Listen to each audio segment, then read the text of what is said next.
We are back with you, dear viewers. In light of the complex regional environment and the growing tensions around Finvetta's borders, the importance of maintaining unity in the political and military leadership increases in this period. For this reason, we will now listen to an important address from the Minister of War, General Victor Ram, in which he explains the armed forces' appreciation of the decision for President Valeria Knox to assume office and outlines the security challenges our state will face in the coming stage. Let us watch together the statement of the Minister. Citizens of Finvetta, as Minister of War, I see the map of our region from an angle that is not always shown on television. Our borders are surrounded by conflicts, foreign military bases, and constant intelligence activity.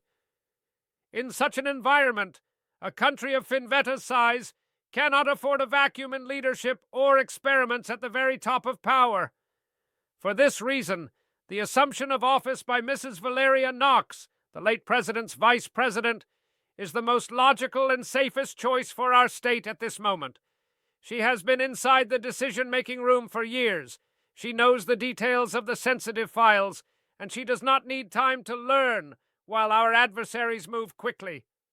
The National Army sees its first mission now as protecting the unity of the state, supporting the legitimate political leadership, and confronting any internal or external attempts to destabilize the country or exploit the grief over the Marshal's death.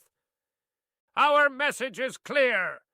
The Army stands behind Finvetta and behind its new leadership, and it will not allow this transitional period to become an opportunity to sow chaos or to divide the homeland.